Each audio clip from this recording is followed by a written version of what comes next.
Ya begini, NU ini sebelum Ibu Sukma minta maaf, NU sama Muhammadiyah kalau nggak salah ya Bang, itu sudah mengajak umat, udahlah maafkan gitu. Beliau tidak minta maaf, kita maafkan. Udah maafkan gitu. Jadi memang ini balik lagi ke ini Mbak yang dimasalahkan sama si Mbak tadi. Menurut Anda bisa mengerti cara berpikir, misalkan Bung Egy mengatakan nggak bisa, ini tetap harus ini persoalan lain, maafkan.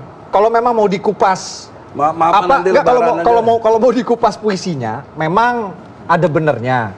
Karena kesalahannya Ibu Sukma ini, kalau memang dia yang dimaksud adalah budaya, katakanlah ya, ini kan misalnya ada perdebatan di sini, ini adalah budaya, yang dimaksud budaya Timur Tengah dibandingkan dengan budaya daerah. Karena banyak juga yang berasumsi, yang menganggap ya, bahwa maksud dari dari puisinya Bu Sukma bagus, baik, mau mengajak supaya yuk kita cinta sama budaya daerah, sendiri, kearifan lokal gitu.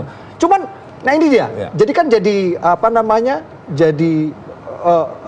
ini salahnya itu ketika bicara soal cadar. Nih, aku kasih contoh nih ya, itu ada dekan Universitas Al-Azhar, itu Dr. Amna Noser kalau nggak salah ya, itu pernah mengatakan bahwa cadar itu bukan syariat Islam. Al-Azhar di Mesir. Cadar itu bukan syariat Islam. Oke, itu adalah budaya Yahudi yang dijadikan ini dekan saya kira udah lewat Universitas Al-Azhar. Soalnya udah lewat itu.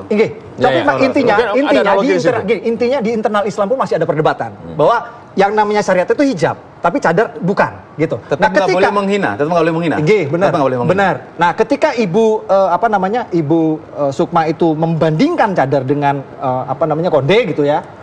Salahnya itu kenapa pakai syariat tulisnya gitu. Kalau dia nggak pakai itu kata syariat, itu bisa dia bisa berdebat. Yang saya maksud ini budaya loh. Tapi kan dia Ibu sendiri yang naruh tulisan syariat itu. Udah mulai mikir nih. Kalau sama cara pandangnya jangan-jangan semua dibilang kalau mikir.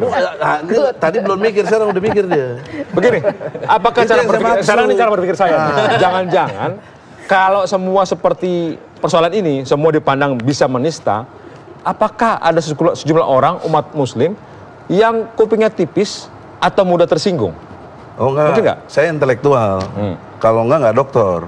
Jadi enggak ada urusannya dengan perasaan-perasaan gitu. Tadi ngomong soal perasaan tadi itu. Ya, itu perasaan kan membantu cuma alat berpikir aja. Daya topang untuk berpikir. Kekuatan berpikir adalah kemampuan membanding. Jadi bagi anak-anak nggak mungkin dia berpikir karena nggak bisa membanding. Pegang api sama pegang pisau sama aja deh. Tapi ini ada yang menarik. Nah, ini segmen masih lama. Sebentar, soal cadar ya. Oke. Saya kurang tidak bermaksud ahli dalam soal agama, tapi saya pernah baca ada di Al-Qur'an surat Al-Ahzab ayat 59 itu suruh menutup seluruh tubuh. Nah, apakah ditafsirkan menjadi cadar? Nggak boleh dihalangi. Nah, gitu. Jadi jangan langsung dibilang bukan syariat. Kembali ke perilaku. Itu ada dulu. Surat Al-Ahzab. Kita lihat nanti di Quran. Nanti jangan baca Quran. Kita mau perilaku. Nggak boleh menilai seperti itu. Bukan. Ketahuan. Kalau ketahuan, ini masih kalau dia baca surat Al-Ahzab tadi, nggak ngomong begini. Bang, ini dekan hari ini. Dia mengatakan yang lain. Universitas Al-Azhar yang ngomong. Dekan nggak ada Universitas yang ngomong Quran, bukan dekan. Bang, ini ada telepon Bang. Jadi gini. Hari ini dari Polda Metro Jaya sudah melakukan pernyataan akan mengedepankan pendekatan kepada Ibu Sukmawati. Memang itulah ruh yang ada di surat edaran Kapolri 6/10/2015. Seandainya itu dilakukan, ini soal perilaku ya, perilaku aparat ini dilakukan secara adil kepada semua pelaku hate speech, ini baru namanya yang benar. Persoalannya ketika ini hanya diberlakukan kepada Ibu Sukmawati, kepada tokoh-tokoh saja, bagaimana dengan misalkan, mohon maaf, Alfian Tanjung tangkep masuk, ya kan? Ada John Ruh tangkep masuk, ada Profesor siapa itu tangkep masuk. Seandainya, nanti dulu, seandainya perilaku, ini kalau di SP sama, perilaku sama. 156A penodaan agama loh. Nanti dulu. Surat edaran Butir 3, ya 6/10/2015 mengatakan, memang polisi itu harus mengadakan binmas, ya mempertemukan pelaku dengan korban. Ini harus konsisten perilaku ini. Maka kalau ini diberlakukan kepada Bu Sukma, ini harus juga diberlakukan pada yang lain. Masih ada waktu kan nambahin. Ini menarik soal, ini menarik nih. Memang ini konsisten harus berlaku. Nah, ini maaf nih, ada Bang Egy di sini ya. Bang Egy ini kan termasuk yang salah satu yang dilaporkan. Pasal 156A penodaan agama gara-gara waktu itu kalau nggak salah Bang Egy bikin video, videonya Bang Egy viral mengatakan bahwa Di MK. agama selain Statement saya di MK. ya itu videonya viral. Dia- Bang Egy bilang agama selain selain Islam itu tidak sesuai dengan Pancasila. Akhirnya dilaporinlah Bang Egy, ya kan? Oleh banyak elemen, kalau nggak salah tuh banyak loh Bang. Di Bali ada laporin, di Jakarta ada laporin. Ini kan balik lagi.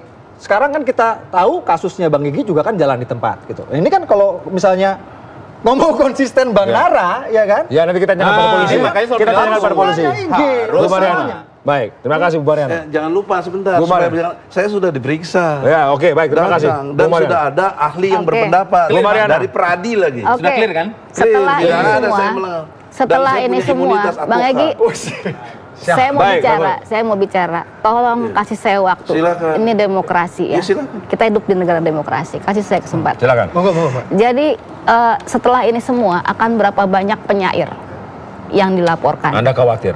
Karena suatu kata yang ditafsirkan oleh orang lain tanpa konfirmasi terhadap si pembuat puisi itu sendiri, tanpa ada kritikus yang bicara di surat kabar dan di media massa. Dulu sastra itu adalah ditanggapi oleh kritikus.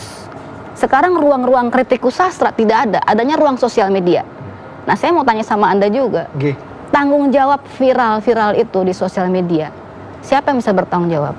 Nah, karena sebetulnya Ibu Sukma ini kan hanya bicara sekali di dalam video itu, tapi siapa memviralkan itu sehingga timbul orang melihat bahwa ini sebuah penghinaan.